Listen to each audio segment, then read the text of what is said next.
to the latest results in this slugfest to pick a president. After winning 4 out of 5 last night's Eastern primaries, Hillary Clinton now has 90% of the delegates she needs to officially clinch the Democratic nomination.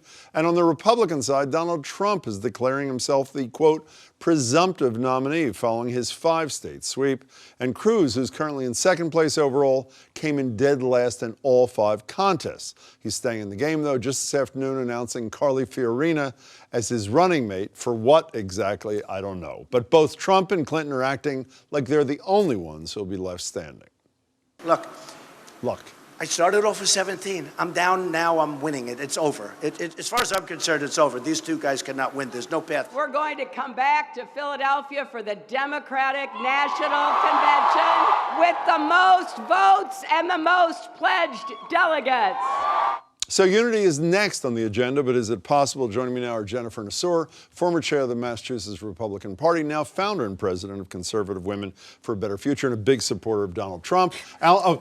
Kidding only. And Alan Solomon, former finance chair of the Democratic National Party, former superdelegate and current youth vote expert. He's now the dean of the Tisch College of Citizenship and Public Service at Tufts. He's also a member of the board here at GBH. Neither is endorsed a candidate. Last night, Alan, we discussed one of the critical questions for Trump. Can he reinvent himself? Which he did to a degree today with his foreign policy speech. I know you're a former ambassador. Tonight, though, I want to talk about the critical question for Clinton. Can she convince young voters who are in love with Bernie Sanders to transfer their allegiance? You've been studying young voters. Here's a poll. Let's just put this up. Would you vote for Clinton if you're a Sanders supporter? 25% say no. The flip side is only 14% say no if Sanders was the nominee. Is this a big problem for Hillary Clinton? It's a big challenge. I don't know if you can really predict this based on polls right now. Look, young voters between 18 and 29 are the largest group of eligible voters in America today. More than seniors, right? Way more than us, Jim. Yeah. Excuse me. Yes. And they're the most diverse generation in history, and they're joining AmeriCorps, Teach for America. They want to solve problems, but their political participation has been trending down. Bernie Sanders has gotten them to come out. One of the reasons he's getting them to come out is he's doing a better job at outreach. One of the ways you reach young voters is through personal contact.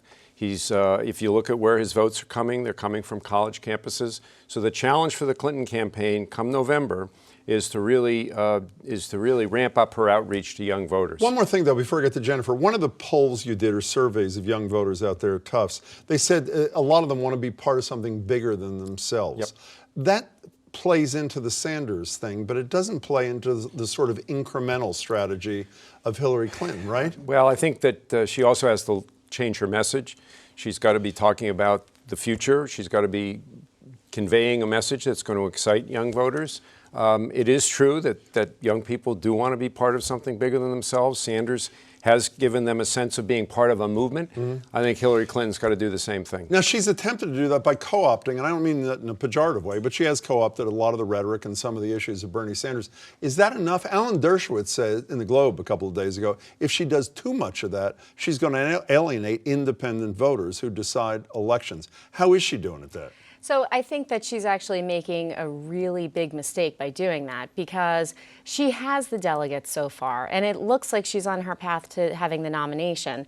And so I think the question for Clinton becomes the same question for the Republican Party has right now, which is, do you actually need those new voters? So yes, it's been trending down, but does she need them in order to win the nomination and ultimately win the general election? And the Republican Party is facing the same issue right now, where those Trump voters are not the normal voters. So you have all these new people voting, but it's alienating those other people who have been voting in every election. Well, forget just young voters who have supported Bernie Sanders. I know you're not crazy about Donald Trump, but we've mentioned repeatedly, when we were in New Hampshire, Marjorie Egan and I, we talked to a ton of undecided voters who say, I'm not sure if I'm voting for Sanders or Trump. Isn't there a real possibility that some of those alienated Democrats who supported Sanders, who can't quite get their arms around Clinton, if she doesn't move to the left, end up going to Donald Trump? No, because even if that's true, half of those voters are women.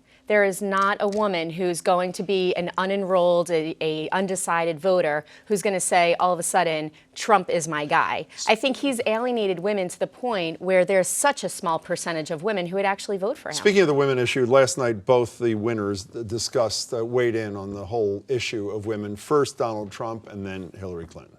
Well, I think the only card she has is the woman's card. She's got nothing else going. If fighting for women's health care and paid family leave and equal pay is playing the woman card, then deal me in. Deal me in. How big is her gender and the tough language that Trump has used about women in this campaign going to be? There's an ABC poll out this week that indicates that 63% of women between the ages of 18 and 35 are afraid of Donald Trump. The group that has been supporting Democrats at highest levels in 2012 were actually black women or among young voters and among college students were black women. I think you're right that Hillary Clinton doesn't need young voters to get the nomination, but I do think she needs young voters in the fall. It is the one group that Trump is not carrying. Pennsylvania was the first state where he actually won young voters.